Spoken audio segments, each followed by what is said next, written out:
तुमच्या इथं या प्रभागात कुणाचं वार आहे हो? फक्त रमेश खाडे रमादा दुसरा पर्याय नाही. कारण एकच आहे त्याचं, पहिल्यांदा उभारलेला आहे. दुसरं म्हणजे पूर्ण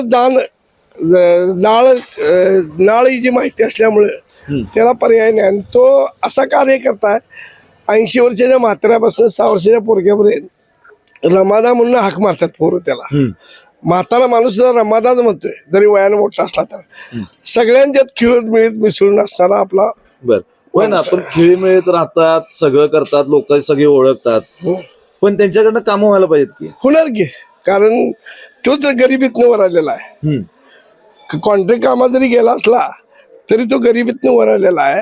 रिक्षा काढत होता पहिला, रिक्षातनं तो आता कॉन्ट्रॅक्टर झालेला आहे. त्यामुळे त्याला गरिबाची नाळ जाण माहिती आहे. असा उमेदवारांनी महत्वाचं तो भागात 15 दिवसाला प्रत्येक गल्लीत फिरणार. ताई मावशी काय काम आहे, काय राहिले काय, असाच उमेदवार पाहिजे. नगरसेवक जुने होऊन गेलेत, आता जवळजवळ 35 नगरसेवक, 35 वर्ष झाले नगरसेवक आहेत, ते 3 गेले.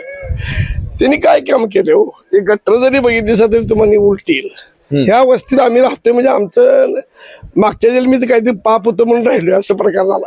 बर, नगरसेवकांनी लक्ष दिलं नाही, कामच केलेलं नाही, तर काय होणार हो भागात? रमेश खाडे असं वेगळं काय करणार? रमेश खाडे वेगळं करणार म्हणजे स्वतः फंड मुंबईत ना आणतोय तो, त्याचा बोरगा त्यो, आणि कामं करतात.